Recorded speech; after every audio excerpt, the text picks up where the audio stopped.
I am officially live. All right. So, how's it going, you guys? This is Juno Santos, and in today's podcast, I will be streaming with One Leg Bandit. If you guys don't know who he is quite big in the furry fandom, especially in the VRChat community. Elaborating more about what it's like to be an amputee, the difference between actual Phantom Sense and the fake Phantom Sense that's been going on in the entire VRChat community. And in this podcast, I guess we're just going to talk about a bunch of random questions, yada, yada, yada. And to start off the podcast, I would like to elaborate with you. Um, when did you see yourself becoming a furry? What got you into the furry fandom? Well, first of all, hello. I'm one-legged bandit, and I do actually have one leg, so I do have real phantom pain. But when I first became a furry, it was in late 2023. So I was like 24 years old when I first properly getting started into the furry fandom. Okay. And obviously, it was because of this game, mostly, as to why. Mm-hmm. Okay. Uh, so VRChat had an influence on you becoming a furry, correct? Is basically what you said. 100%, yeah. A hundred Oh, yeah. percent. Did Mostly because of this game.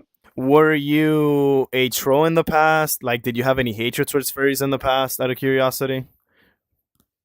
Honestly, no, not really. I didn't really, I don't know, have the time to do all that because what I used to do before VRChat was so just like you had to be just locked in for like 8 hours a day all the time, or you just fell behind. Because I used to play Warzone professionally. I was Right. partnered on Facebook, like Mark Zuckerberg was giving me the Zuckbucks to play Warzone, Right. and I just needed a change. I just couldn't be arsed with this constant like having to just mate of this. You have to do this, that, and the other just to try and climb to the top on such an impossible ladder. Which at one time I was at the top of. I have 2 world records on Warzone, so I was more than happy to just have that chapter be closed and start anew and do something for myself instead of having to like not necessarily piggyback off other people, but I was because I was friends with a lot of really big YouTubers in that sphere. It Mm-hmm. kind of looked like that. So I wanted to prove to people that I didn't need YouTubers that had more followers than me. I didn't have to stream with the best pros. I could just be myself for myself. I see. And you feel more as yourself, basically coming out as a furry in social media. Yeah, it feels more like yourself, correct? I feel like it was more of a bridge, so to speak. Like at first, the avatar was just like, oh, it's this goofy looking dragon thing, and then you start like making more pals that are of similar like Right. personality, I suppose, and appearance, and you start doing the things that they're doing. Like I went to a convention, like just a couple months essentially of like becoming a furry, so to Right. speak. Like I don't see it as this like closet to come out of. It was just more of a stepping stone that just happened, sort of thing.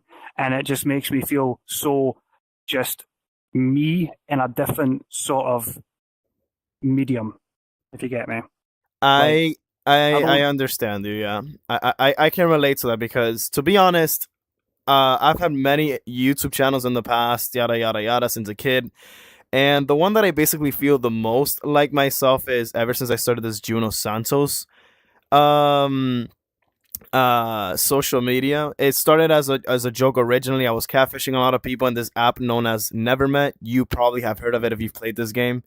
It's basically VR chat I see the Tinder. I've seen the posters in Prison Escape. Correct. VRChat Tinder is It's crazy. basically VRChat Tinder, and I was looking for I did two decoy accounts, right? Right. I did a female and a femboy. The female got like 10 matches in 2 days, and the other one got like 50 plus or whatever. And I started basically interacting with people. Some conversations were genuine, but others were quite out there, and that's how I started making content. And I'm like, okay, this seems like a genuine idea to start making content. And then I basically expressed myself more openly with this account. I felt more like myself, especially when people accepted me for who I was. So I can understand where you're coming from when you're saying you feel more like yourself. Aye. That's what I mean. Yeah. And I'm glad I had such a supportive circle, like when it happened, I suppose, because my parents absolutely love them to death. best parents I could ever ask for. They will be by my side for whatever I do. And when like I had to like kind of not show them just full on, but kind of have a different approach to how they would react when they seen that, like a fursuit, for example, because I was wanting to get one. And at the time, I didn't have one, but my friend Milo was in quite a predicament in Europe, and he needed a stopgap before he could get to America. And I have a spare room in my house, so I was more than happy to like be like, "Hey, you can come over here, spend a few days here until you get your flight sorted out to go back home." And he has a fursuit, so I was like, "It's going to be perfect." You know, my mum and dad, they can see what it looks like, and I can gauge their reaction as to how hiding I need to have it. And he came over, and I was recording the reaction. So it was all recorded. So Milo comes down the stairs, my mum and dad are at the bottom of them, and their reaction was absolutely priceless. They're laughing, they're giggling, they're like, "Oh, that's so cool. Could not have asked for a better reaction to a video." And of course, Milo posted it. And then my brother reacted to it, and he was with his girlfriend at the time who came over to our house. And my brother was kind of stunlocked by it, and there was like a meme of like my brother's face and Milo behind the door, and it was so funny. But then the girlfriend, she was absolutely mortified, I tell you. She was petrified of this thing. She's like actually scared of it. Okay. Wow. Complete opposite reactions, but like obviously it's my brother's girlfriend, so like that. The extension that doesn't really matter, doesn't affect me in any way whatsoever. Oh, right, But right.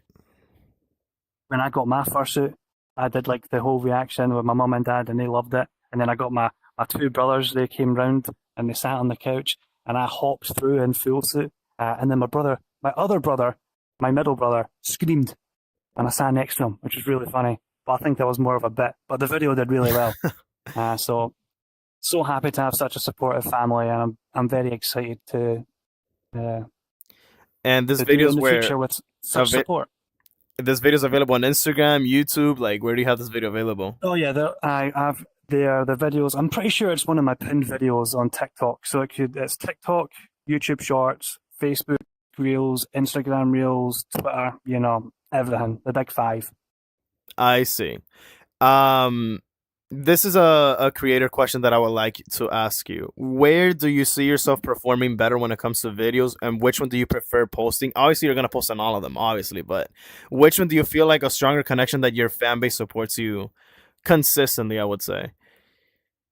I feel like when it comes to that perfect blend of comedy with an amputation joke, it tends to do really, really well. But I personally love talking about like my story with cancer, with the amputation, all the things Hmm. that surround it. I like to answer the really, really hard questions that people feel like it's wrong to ask, but I implore people do. Like when Cy Fox asked me, like, what does cancer physically feel like? He's not talking about like what like the mindset is. He's talking about what that tumor felt like when it was attached to my bone.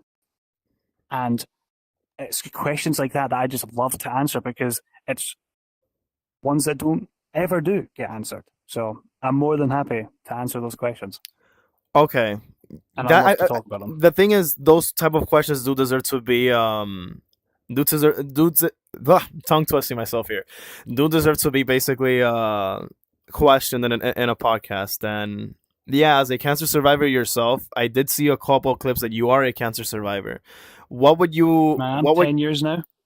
10 years now, which is amazing. What would you Oh, say to those people that are currently going to cancer? What is one positive outlook to basically try to ease your mind out of it um, and how to deal with it, obviously basically? everything varies from cancer to cancer. But what me and my dad found out, this the strat we called it, was to just sleep, drink lots of water and sleep because your body, when it's sleeping, does it all for you, and it kind of it's like a time skip IRL, you know. So like you're Right. just getting through it as fast as possible by your own conscious perception. Even though time is all the same around everything, when you're sleeping, you perceive it to go faster because you just close your eyes and you wake up and time's went. So Right. that was our plan, and it worked. I slept and I slept and I slept, especially when it helps when you're on so many pain meds. Of course, you're just always drowsy, so you can just sleep whenever you want. Um, Another important thing would be, especially if you're on different types of chemotherapy, is to eat. I know a lot of people have the nasal feeding tube, so they can't actually like eat through their mouth, but just to get as many calories as you can. I was 42 kilograms at one point. I don't know what that is in Wow. freedom units, but That's I was around a 90 skeleton. pounds. That is very low, yeah. That's around 90 pounds. And I was a tall 15-year-old, so I looked like a proper skeleton, and there's pictures of it too. Like I look dead. Wow. Um, And what's Drink, sleep. That's it. I see. Wow, 42 kilograms. Yeah, that's around 90 pounds. Um, how are you doing now? You're doing a lot better now, I would assume, right? This has been more than 10 Oh, I'm years. 100%. I have never been happier in my life. I am like at the peak of my peak, and at the peak still going up. I'm loving life right now. I did see it in your Instagram publicly that I don't remember if it was months ago or a year ago. You're married. You're happily married as well, which add on to the peak. I'm engaged now. I've been engaged for about a year now to my beautiful fiance Kyoto Bean, who's Mm-hmm. probably in the chat right now. And I I am very, and it's just obviously waiting for America to give us permission to get married. That's the whole thing we're just waiting on right now. Is that even though we're engaged and we love each other to bits and we have every ounce to prove it, you do Right. need to prove that to our federal government, which is a process we're doing right now. So we Um, just gotta hurry up and wait. unfortunately, yeah, that's here in the U.S. and America, things tend to get complicated with marriages, especially with outsiders, yada yada yada. It's a little messy. I will agree with you on that one. I'm not even gonna lie about it. With outsiders, yada. Let me see. Another thing this chat should know, and I think it's important to know, I'll probably make this a highlight. The way I ran into Bandit is when I was at work. When I was at work, I was working, and I was scrolling through my phone on my old videos when I used to troll. You know what? Let me look at my old videos that I used to do for fun, yada yada yada on VRChat. I already knew who Bandit was after opening up the Juno Santos account because my For You page is full of furry and VRChat content, and I would run into his videos occasionally. And surprisingly, when I look at my older videos that I was in the furry hideout, I see the name One Like Bandit. I'm like, hold up, isn't this the amputee that showed up on my For You page? And I tagged him in one of my videos. There's no way. I made my research and it was exactly him. And I'm like, there's no way. So I reached out to him on Instagram and I basically said, would you agree with a podcast? And he was kind enough and he said, yeah, of course, he'll agree to it. And here we are. Yeah. Originally I did troll him. He doesn't remember the video. I will show you the I video don't. eventually. I'll make a highlight with the video of what it looks like. But yeah, in the past I did do trolling and I will say the pipeline is real. When you start trolling furries, I would say in VRChat, you eventually end up making a friend, then two, and then you're like, they're not as bad as I thought they were. It's not like the media portrayed them to be. You know, we have the same in common. We play the same games. We have the same interest. And then you either end up becoming one or you end up basically saying, "Oh, they're pretty cool." They're pretty cool. So yeah, the pipeline is real when it comes to furries. I would say that most of my friends in VR I feel chat like are it's a furries. community that rubs off one of the hardest, like onto people's personalities and Uh, into their lives because it's just so tangible and it's so just accessible. Yeah, it's a absolutely. really accessible community.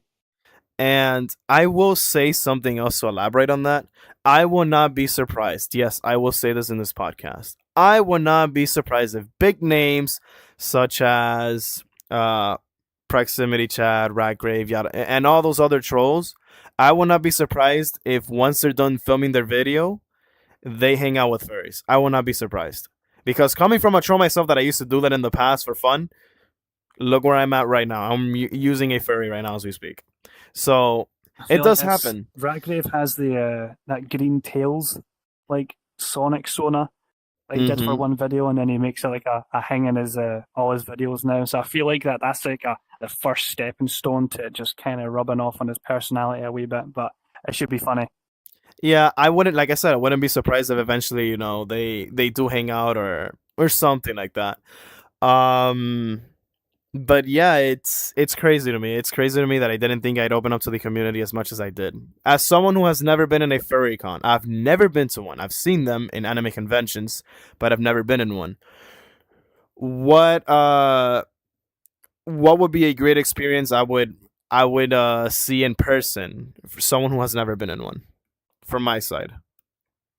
A convention that you'd want to go to that you get a good experience from. I would honestly tend to steer away from like the bigger ones because those ones are just numbers and like everyone's everywhere all the time and you just don't really get a second to just stop and take it in. You're just always on the go doing something somewhere because something's always on. You go to like more low key cons, like one of my favorite ones is Confuzzled, which is the one that's in Birmingham in England. And I just felt like I got to just have the time there for myself and not really have to be like doing everything. I could just chill. It was great. So definitely, depending on where you're from and your area is, go for one of the weird ones. I see. Okay. Yeah, because I've never been in one, and I might go. I might go. I may vlog it myself. I'm considering doing IRL content. I'm considering probably maybe in the future. I don't have a fursuit at all, but maybe just like the hand and the face, maybe just to do public IRL content. I'm considering it, and in I case I used do, to that's have a why I asked vlogging that. era, so I'd say that'd be a fun idea. I had my vlogging era in 2017. I did all that. That was so funny. I bought a GoPro and everything for it. Yeah, I am. I'm looking into it in the near future. Okay, cool. Let's see what else. What else comes to mind? VR chat. When it comes to VR chat, what are things you enjoy about the game, and what are things you don't enjoy about the game?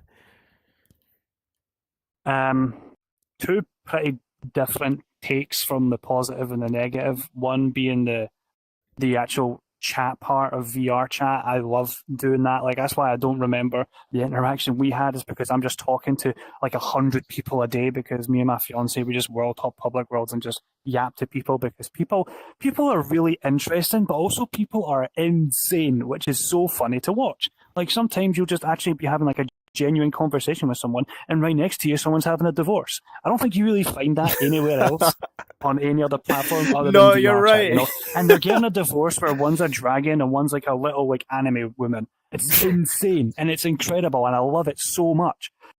And the negative to it would be the more like I don't know what it's called. It's parasocial. That's what it is at the end of the day. When you're on orange or when you're on red, and then people complain about that. People will complain to you that you want to have your own time and that you want to have the people around you chosen by yourself. When you're on green or blue, you're inviting everyone in. And that's good. That's great. I do that most of the time. When I'm public world hopping, that's fine. But as soon as you go on orange, some people's FOMO just gets out of this world. They just think you're doing something without them on purpose for all the reasons except them. And I hate that. I hate how people can just put such a magic label on a fucking color. You know, I it's like right now we're both on orange, right? And correct. someone could be out there being like, "Oh, look at that! They're so fucking selfish," just from a color on a game. Which is why I implore VR chat implement the invisible status. They need to add an invisible status. That'd be great. Just add an invisible status. Every other social platform has one, except this one. I So see. that's my positive and negative about this game, and I think that's a pretty strong point. So the orange status is a big conversation that has been popping up recently everywhere on my For You page. I made a response to it. My view to the orange status is as follows. If I'm in orange status, right, or if someone is in orange status, it's kind of like you're in your house. A friend is telling you they want to hang out with you. Maybe at that given moment you don't want to hang out with them because you're busy with a different friend group. Maybe that different friend group has different interests that that friend group is not interested in. For whatever the reason may be. If someone sends me an invite and I'm not feeling it, I'm not going to accept it or send like a little text, "Hey, I'm busy right now." Whatever. But at the same time, if someone's, the reason I stay in orange status sometimes is because maybe that one friend that is busy, once they're done, if they want to hang out with me, I will accept it, and that is fine. An orange status is basically, do you feel like vibing with someone or do you not feel like hanging out with someone at that very given moment? That's how I view and treat orange statuses all the time. Like, for instance, in the future, if I send you an invite and you don't accept it, I'm not going to take it so hard. I'm not going to be like, oh, he's not accepting me. Yada. No, because you're probably busy. You're probably with a friend group. Maybe you're having a special event with someone. Maybe you're having a private conversation that you don't want others involved in right now. For whatever the reason may be, I don't take it too hard. I'm not like that. But that's the case for many orange users probably out there. So my views on it is, if someone's an orange and they're not accepting you, they have their own reasons. And that's it. It's plain and simple. I've had comments that I was reading on my Instagram, uh basically saying, "Oh, orange is the worst status. If you don't invite me, you're too important." Guys, people in VR have like 1,000 people added. Come on now. It's not the end of the world. Yes, some of them are close friends, but it's not the end of the world. And what you said earlier, that you can explore and see chaotic events happen in VR chat, I'm gonna make this short. This was before, I guess, I was wearing the furry avatar or whatever. Yes, I witnessed a whole divorce happening. You know what the funny thing is? They both lived in the exact same house. They were both playing VR chat and they were arguing inside a public lobby. And they had a kid. That's actually And mental. they had They a just kid. Missed opportunity to record. Missed opportunity. But yeah, that was you actually couldn't happening. just take off the headset and talk to their face. That's insane. Oh But my that's god, what I people are said. I said, listen, you guys live in the crazy. same house. Take off the headset. You guys are legally married. You, why do you need the entire people, the entire VRChat community to elaborate an opinion on it? That's immature. If you're in a relationship, especially married, that's something you conceal in privacy, not public. But VRChat does have interesting They were people, like you did definitely mention. fishing for sympathy. That's for sure. That's incredible. Some folk. Yeah, that was an interesting thing I did witness. What other questions I have for you here regarding VR chat? The orange status was a good one. That one was a good one. When it comes to trolls, how do you deal with them? I like the trolls that actually like. I know there's like the difference between like spam over skill sort of thing, where people just Correct. come into a lobby and then just spam. Like that's just instant block, kill, whatever. You're trying to just like get under people's skin and I move on. But like I kind of enjoy interacting with the trolls that actually try to get like a reaction. They're fishing. Sort of like what proximity chat and Ratgrave do. They're not like actively like just shouting words at you to like get like a sort of Family Guy reaction, so to speak, where it's just like visceral off the bat. They're like they play into it, they get more information to kind of like open you up to make yourself feel vulnerable to wanting to give them the content that they're looking for. Uh, Okay. which definitely helps when like because like especially now the proximity chat has found his like infinite money glitch by just putting people's names in his bio. That is an incredible piece of troll. There's like it's so simple and he doesn't have to do anything except write someone's name in his bio and they're just hounding on him for fucking ages. And it's so funny because it's just words in a bio and folk are raging about it. So props to him for finding that one because that's a really funny one. I do like the more elaborate trolls, I will say, ones that have a plot to them. Right, ones that have a plot. The thing is, a lot of people are now trying to imitate him, and it's not the same because there's no Aye. originality there, right? Um, but yeah, I've been a big fan of his work, to be honest. I like what he does. He has commented on my videos in the past once, and I did the whole Discord why he Commented on deleted it. my when I interviewed the tomato girl, he left a comment saying a tomato hit the second tower, which I thought was pretty funny. Okay. From my case, it was someone was spreading misinformation about him. Someone in my comment section was saying, "Oh, proximity chat is friends with the owner of the furry hideout or something," and then he replied with, "What makes you believe that?" Like laughing, and then No, they deleted aye. the comment instantly. But yeah, I pinned this comment. It was a nice interaction. He also deleted his Discord because reasons. He just wanted it gone because when you create a community around like trolling and stuff like that, you're gonna get a lot of bad people there. So he just wanted it gone because he got bored of it. Um, Um, but moving VR chat trolls aside, how do you deal with online trolls, online haters? How do you deal with them? the same way I've really always had. Like I've always like in whatever community that I've been in, there's always going to be someone that hates, and they're just not real people. It's just that's the mentality you have to have. They're not real. They're just there's words in your screen, but there's no person attached to it, so they're not real. Uh, Absolutely. I do love the best thing I do. I like to kind of troll the haters in a way of just engagement baiting their responses, so they have to come back to the video. Gives me another view and another comment.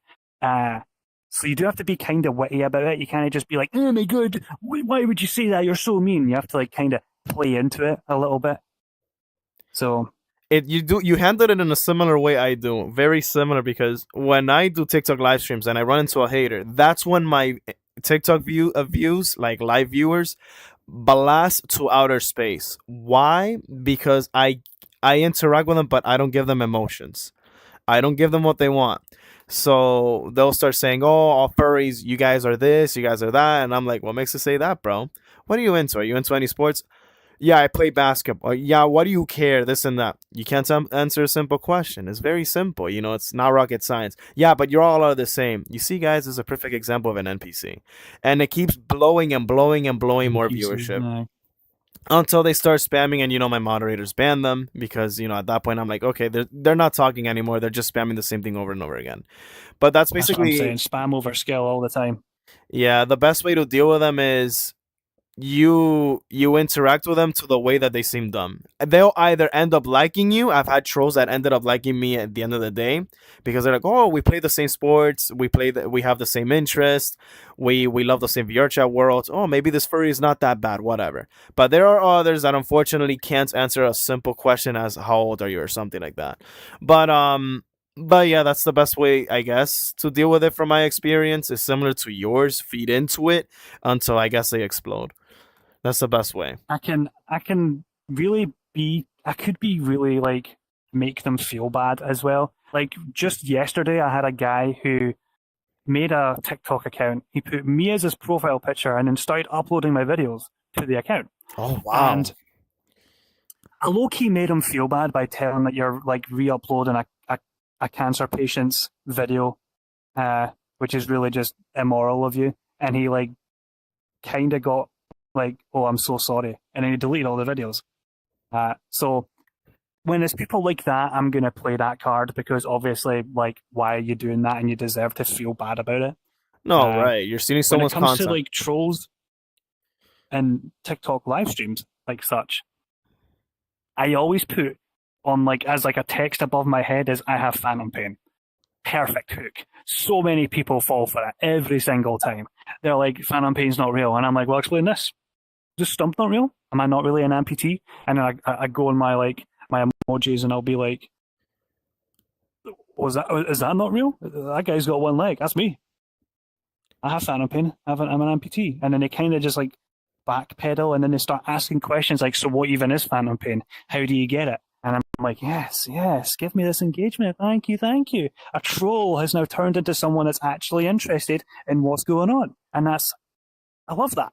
That's a beautiful experience, I would say, from your side. It has to be beautiful because a lot of people don't know what phantom pain is, and when you have to explain to them what it is since you go through it, that has to be a really good It's experience a from your very side. unique thing specifically to me because like obviously there's people that are amputees in this game and even people that have like fibromyalgia. I can never say that word right, but phantom pain is just nerve damage. It doesn't necessarily have to come from being an amputee, and it sucks. It really does, which is why I say again, if people actually knew what phantom pain felt like, they'd not be pretending to have it in VR chat. Yeah, you're absolutely right. Which is the sad thing about VRChat because it's giving a bad label to phantom pain. That's what I guess gave Uh, proximity chat a massive boost to his audience because people were saying, "Oh, I have phantom pain," and it was a desktop user. How do you have phantom pain being a desktop user? Whatever.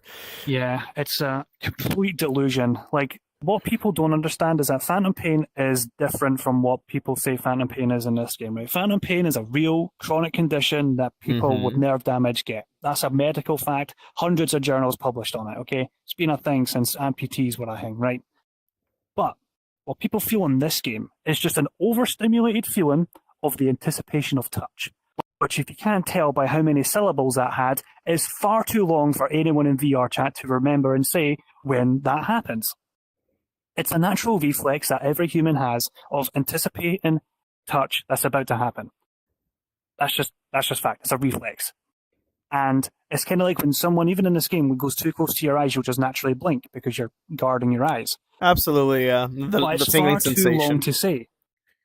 Yeah, it's far too long to say. So people will just adopt phantom pain to say it because, it's that touch and they're anticipating the pain that's coming from it, but it's not actually happening. So it's like, oh, that has to be phantom pain. But it's not. It's completely different. But people aren't going to just change the language because it's so ingrained into the culture that is VR chat to just associate people that feel that thing with phantom pain. And it sucks. That's why I'm trying so hard to try and get people to say otherwise. And I'm very glad that I have seen clips of people saying that, oh no, it's not actually phantom pain, it's what I've just described to you. And I love that. And that's what I'm going to keep trying to do. I'm not going to stop doing it until phantom pain has kind of just faded. Even though it's an impossible task, I'm going to try my best to do it. Right. And that's a great goal to be pursuing, bro, because you're actually describing what phantom pain actually really is. So that is something beautiful. I would say that that is a very beautiful thing that you're doing. Um, let's see what other things I can ask you. Or maybe you have a question for me as well. You can also ask me questions as well. But I'm trying to think of something I can ask you. Um, VR chat wise. Have you ever ran into any other influencers? It could be a troll, it could be another furry, like any other influencers in the game? Um, I mean, I've met a few like the bigger like TikTok creators and that. Like I'm good pals with Hyro. You can who that is, little French cat. He's a cool Hmm. guy. Um, I don't really like hang about with like all these like big creators as much as folk think I am. Like when folk think I'm on Orange, it's like, oh yeah, all the popufers, they're all in their big hangout, their big headquarters. But I'm not. Most of the time, I'm just watching a movie with my fiance. That's just basically it, really. Uh, Nothing too fancy, but aye. Uh, Somebody good. Like one of the first big creators I met was Nefertiti, who does a lot of the avatar work in this Hmm. game. You've probably seen her wings at some point, or like the that four-legged dragon. Aye, Rings a bell, rings a bell. I'm just. Is there like anyone that you've bumped into that you wish you didn't? Oh, that's a great question. Anyone that I bumped into that I wish I didn't. There is this one furry. I never met him in the game, but I made a video about him. What was his name? He has a yellow and black furry. Black and yellow, like Pop Davey. latex. Davey, I wish I never saw any of his. I wish I never ran into that dude. The controversy is Literally the massive first behind him. furry I ever blocked. Anyway, first furry I blocked was Pop Davey. Don't like Pop him. Davey. Don't like what he Pop does. Davey. Oh my god, Every, that's his all his name. Yes, that guy. I all wish his I never content met him. is just absolute degenerate, and I can't believe it's allowed on a platform where people that are minors can see it.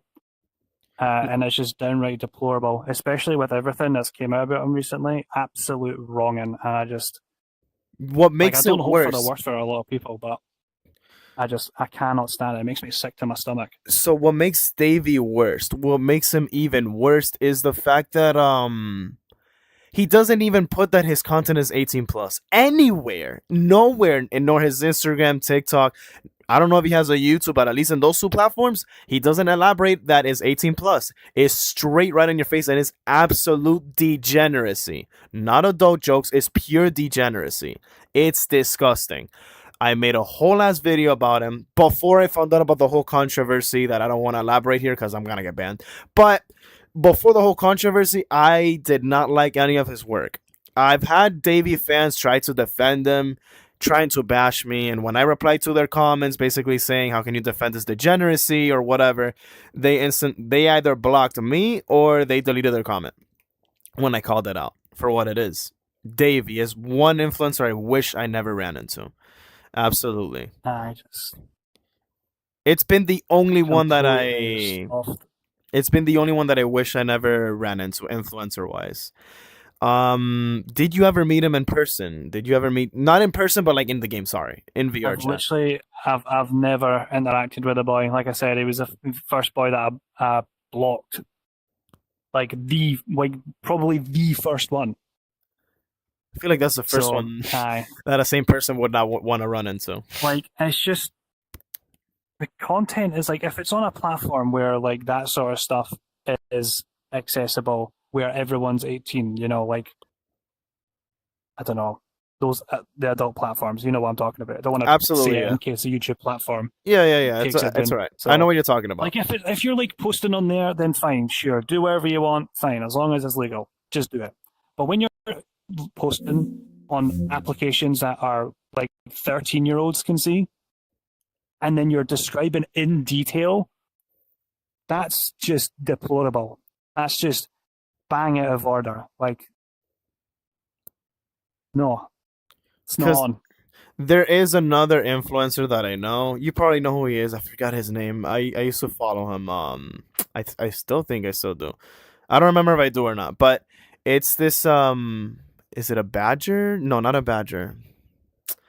A possum. I think it's an opossum influencer. He's German, I believe.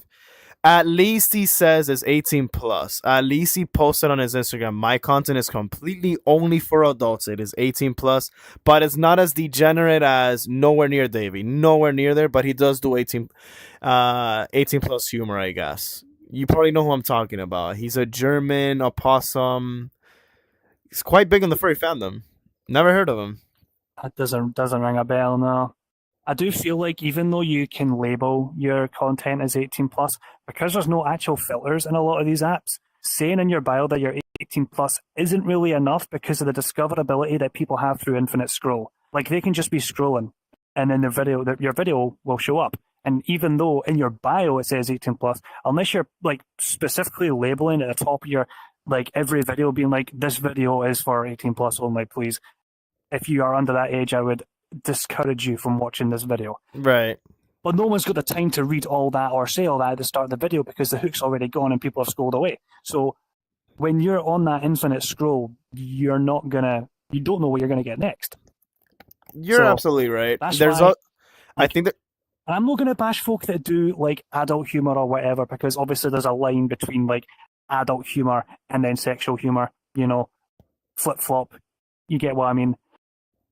When I started doing this, I know I was for sure I'm going to be a safe work creator. I'm not even going to dabble. I'm not even going to give an inch to that other side of what folk create over there. I'm just going to do this, educate people, inspire people through my story, and uplift spirits through actual means instead of just making them get that dopamine hit that could be from those contents. Like I said, not to bash folk that do that content because obviously if they're doing it in their own space with their own like age verification, then sure, whatever. You do you. But right. I'm very Though glad that I can be such an accessible content creator to like relate to, be educated from, and to inspire. absolutely. And there are modifications that I think you can place on Instagram, YouTube, and TikTok on all three platforms that you can say only for 18 plus viewers, meaning you have to be 18 in order to see these videos anyway. That you can modify it for You that. can do that on live. I know you can do it on live. Live as I didn't know well, you live could do streams it as for well. actual uploads. You can on YouTube. YouTube, you can strictly place On YouTube, of course, 18 yeah. Aye. plus. I think on TikTok you can as well. I think you can. And it says viewer discretion is advised as well. I think you can as well. Instagram, I don't know enough if it's for 18 plus. That one I don't. But YouTube and TikTok you can modify it for that to that point. Um but yeah, it's something I also wanted to elaborate. To answer your question, Davey has been the worst thing I've ever met. Another question I am curious about What is the worst interaction or scariest interaction you've ever had in VR chat? In VR chat, I don't really think I've had many scary interactions. Like, sometimes you'll see like someone you used to talk to in a lobby that you Mm-hmm. like used to have feelings for, and then you'd be like, oh, you that like awkward like feeling that you get in your chest, you just want to fuck off straight away.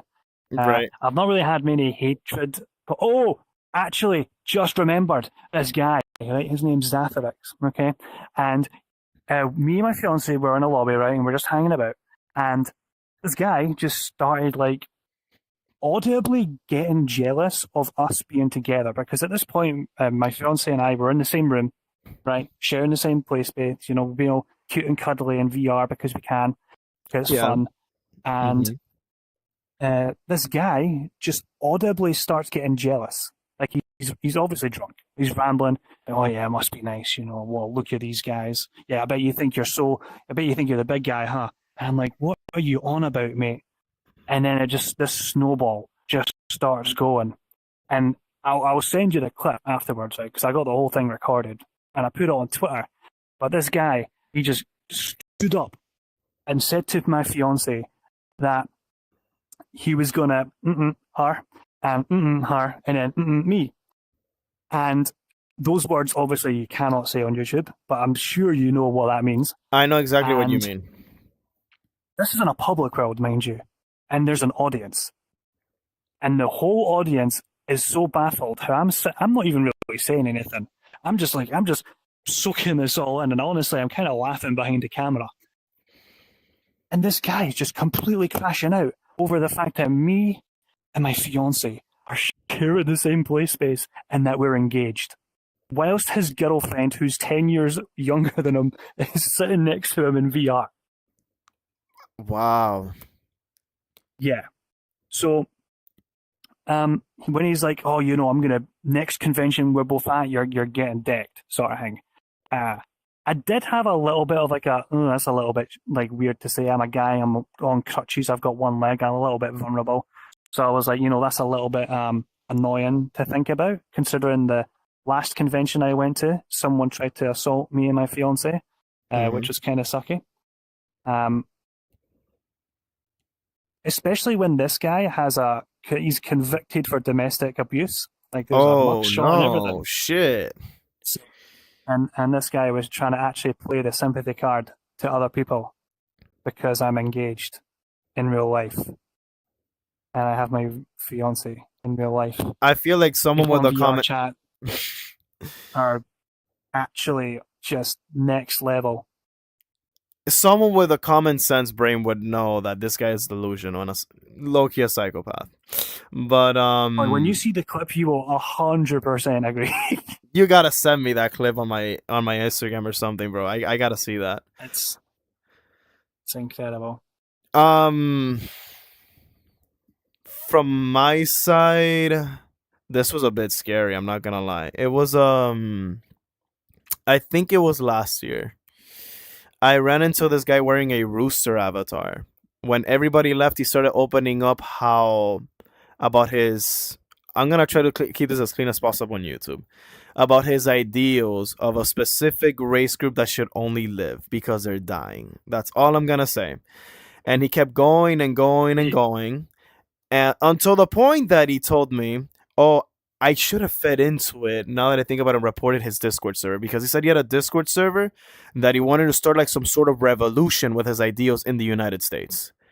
With if you guys know what study about history, his Discord server is neo-Nazi, Ku Klux Klan, all that stuff. I should have I should have Sweet. barged in. Yeah, I should have accepted it and reported it because his ideals. He also said something I've never heard anyone ever say. He had such a hatred to a specific group of people that I will not name on here. That he said that if he ever sees that specific race date as another date his race, he will blank that person. Yeah, I actually felt uncomfortable for the very first time. I'm like, oh my god, I cannot believe I'm hearing the words that are coming out of his mouth. Not in a troll way, Aye, not that in like was a 6 year old rage bait way. No, he meant every word he said, and he was in his late 20s. And yeah, no, absolutely not. I actually felt fear for once. I'm like, I cannot believe this person actually meant that. No, he meant every word he said. He wanted to start his own revolution. I would not be surprised if he ends up in the news, but yeah, scary stuff, I would say. a mental asylum, hopefully. A mental asylum, yeah, some psycho stuff. Um, Let me see what else I can ask you. You've already elaborated the positive experience you've had in VRChat, obviously. We've already talked about that. Um,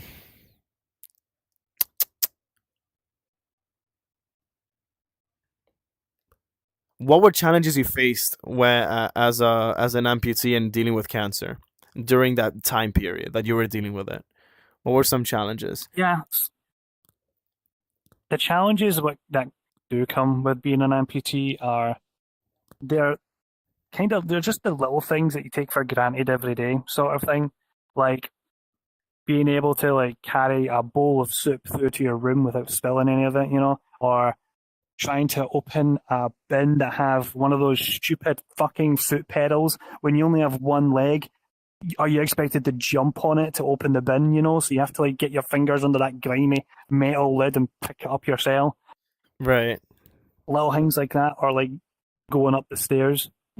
So there's a lot of wee things, but there's also some benefits to it as well.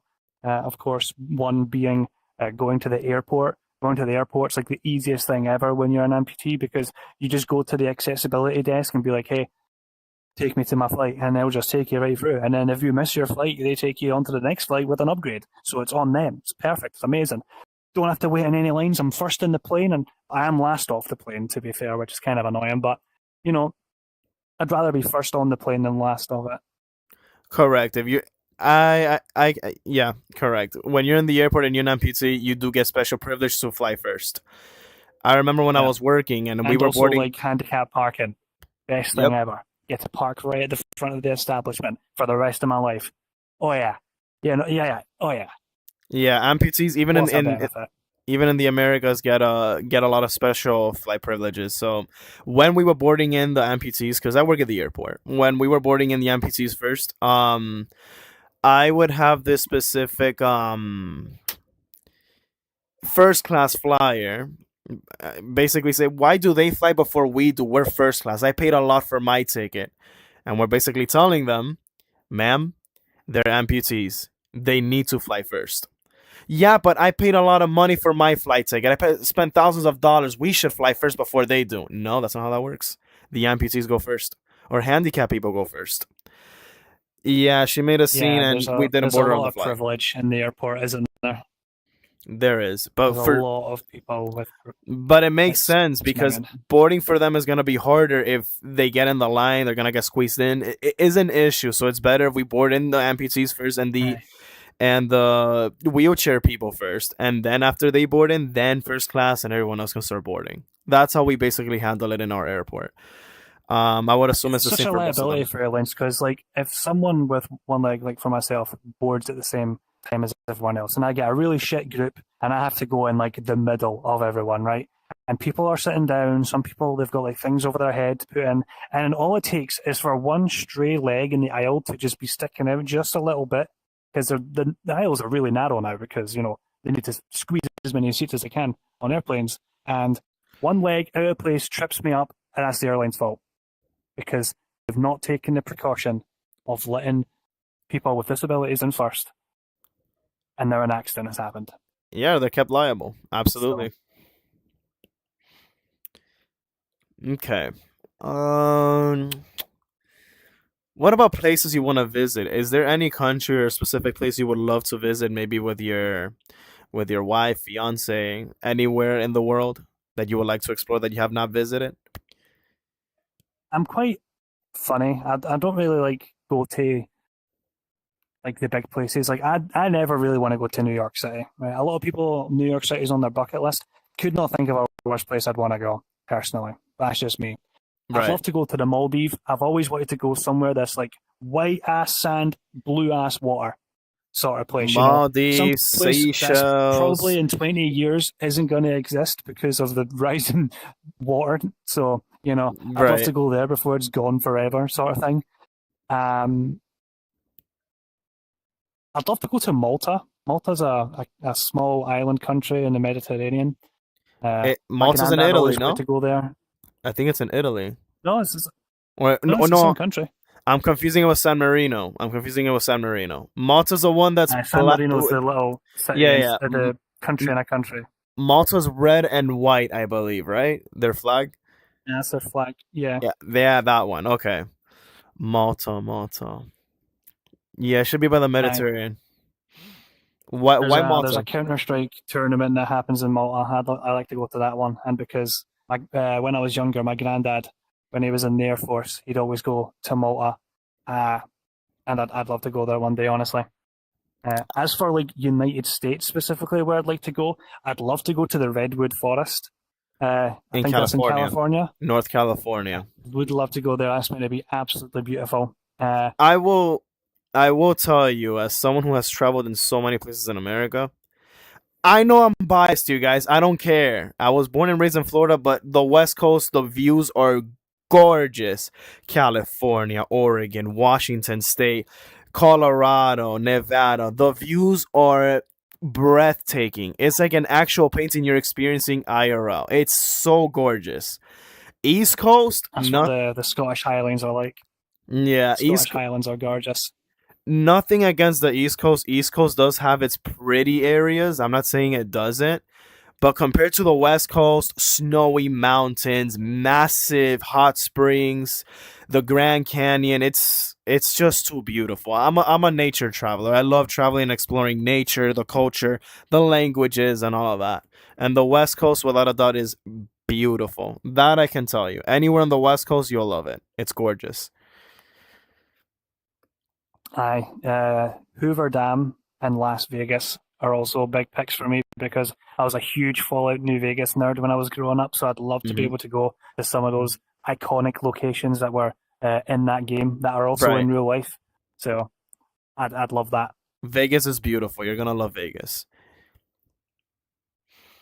Of the furthest west I've ever been is in Arizona. I went to the Phoenix surrounding area when I was in Arizona. It was pretty fun, very hot, but I had a really cool car. As someone who's from the UK, all our cars are kind of like shopping trolleys, like your Vauxhall Corsas and your Fiat Pandas, tiny wee things. And then when I was able to rent a Dodge Challenger, I was like, whoa, now this is an car. None of the shoe boxes that we have back home. This is a car. So I was very, very happy with that. I see. Especially in a desert where it's like dry and there's no like slippy roads or anything. It's just No, Phoenix, Arizona is very hot, especially in the summer. I've never been oh no, I there. went in August. It was minging. It was minging. It was it was really hot. It was really hot. I cannot imagine the heat over there. I have never experienced that sort of heat wave. I've grew up and lived in Florida my whole life. I've never experienced an 100 something plus degrees Fahrenheit, which is 40 plus Celsius degree Fahrenheit anywhere else outside of Florida. So I don't know what that heat feels like. There's dry heat and there's humidity heat. I can tolerate humidity heat, but when it's dry heat, that's when it becomes Yeah, I'm the opposite. I can't stand the humidity. We have it all the time here. I've actually just bought an air conditioning unit. That's how bad the heat was getting in my room, and I've never felt better in my life, honestly. This air conditioning unit saved my life. So shout out Kyoto for actually convincing me to buy one. Thank you, love. fun facts. Phoenix, Arizona, and Arizona as a state, I think. Correct me if I'm wrong, but they are the founders of air conditioning because of how hot Oh, it is in that really? state. I think it's I was them. I gonna think it's say Phoenix. they definitely had the excuse to try and remedy their issues. Yeah, and it's a desert. It's very hot over there. I can't imagine. I could imagine. What's the furthest you've traveled? It's Phoenix, right? As you Yeah, elaborated. that's yeah, that's the farthest I've traveled is Phoenix for sure. Have you ever had Japan as your bucket list to travel to? I'd like to go to Japan. I think it'd be a cool country. They're very homogenous, and I'm not really good at learning languages, so I feel like I'd be kind of like, ooh. Uh, the good positives though is that they drive on the same side as the road as us, so I guess driving in Japan would not be an issue for me really, except all the signs are in kanji, so don't know that. I would But I would love say to go to Hokkaido specifically for their hot springs and their landscape. I think Hokkaido would be proper good. Sapporo. um Sapporo, yeah, Sapporo is like the province over there, and then you have Hokkaido. Wait, is Hokkaido? No, Hokkaido's the island up north, and Sapporo is the city Sapporo's in the city in Hokkaido. it. Ah, Yeah. that's okay. All right. I've been to Japan, but in the big three: Tokyo, Kyoto, Osaka, on a 10-day trip. As someone who's been there, I would say your best bet just go by train. It's so easy. Like it's the first time I actually Oh, agree on going by train. It is so fast and so cheap that you will spend a lot less there than in a car in Japan. the reason why they drive on the left hand side of the road is because Britain were the people that gave them the like industrial schematics on how to build railroads and locomotives, and they did it on the left side of the road because that's where all the instructions said to do it. So that's why Japan, even though it's so far east, drives on the left. I see. Okay. But yeah, if you ever do visit, do not exchange your currency in the airport. Do it in a 7-Eleven. That is your bonfire. You go to this machine, it transfers you exactly, almost the exact amount of what the yens are worth over there, but they only take like a 2% cut, 2 or 1%. The airport, on the other hand, they'll take like a 33% value worth. So you'll win a lot, you'll get I'm a lot more. lucky because my bank offers like travel money where you just pay £6 for a week, and whatever you spend on your card, it deducts all the international transaction fees and the currency exchange fee. It removes them. But it's like you're using your real money in there, and you only have to pay a £6 fee for a week. It's brilliant. Wow. It's I did about not the know only that. good thing the Bank of fucking Scotland will do. Damn, that would be very useful for, especially for someone who travels a lot. It is. It's a lifesaver for when I go abroad. You bought up before the Maldives. Do you know about Seychelles, Africa, the islands? No. You should look into Seychelles. Maldives and Seychelles are like are up there when it comes to visiting that blue in Africa. Um, Maldives, you're more restricted in what you can do. It's an Islamic country. You know, women have to cover themselves entirely, and you can't drink alcohol. Seychelles, you can drink alcohol, and you don't have to cover yourself as much.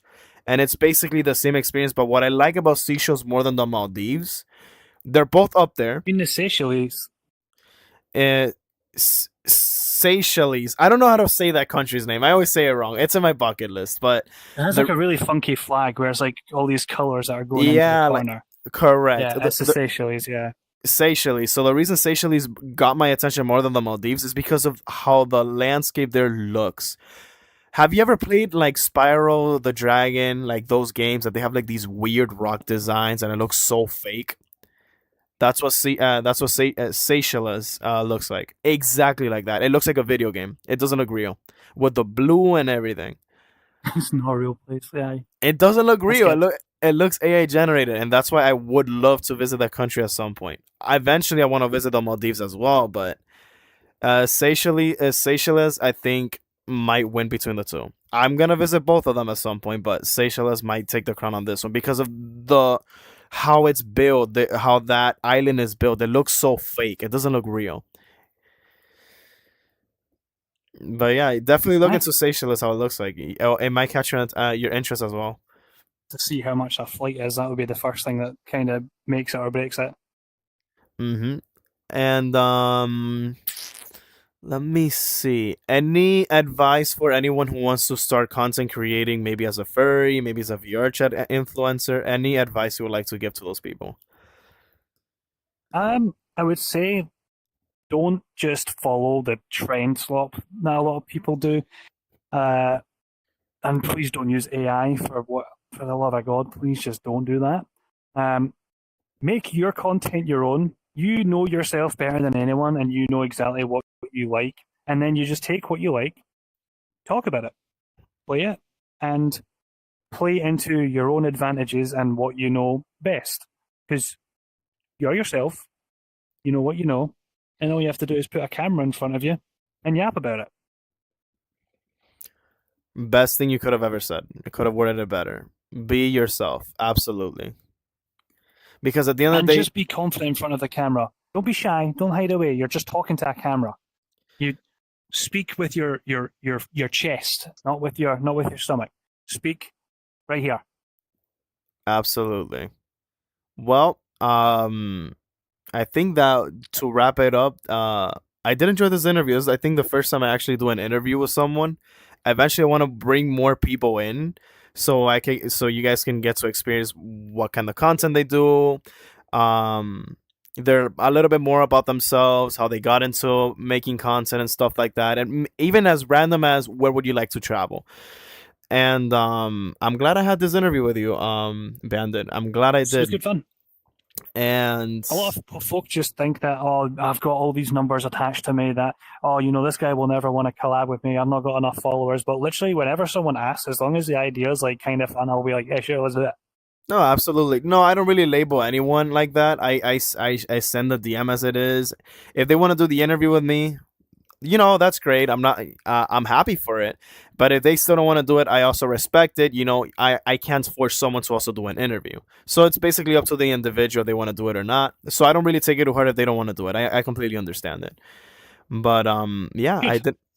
I did enjoy this. And is there any last things you would like to elaborate on before I end the interview? Well, uh, no, not really. I think I really spoke my piece and said everything I had to and wanted to. So leave a like. Leave a Alrighty, ladies and like. gentlemen. Thank you guys for watching. And oh look, I did not even read the chat. They were saying so many things here. And yeah, I'll see you guys on the next one. I guess on the next YouTube short, Instagram, or whatever. I'm gonna make a lot of. Uh-oh. I froze for a second. Am I back? A million pieces into different clips. So I'm excited to see it. Yeah. I'm gonna make a lot of clips about it. Yeah. Cinderies. Correct. All right, you Good, good. guys. Take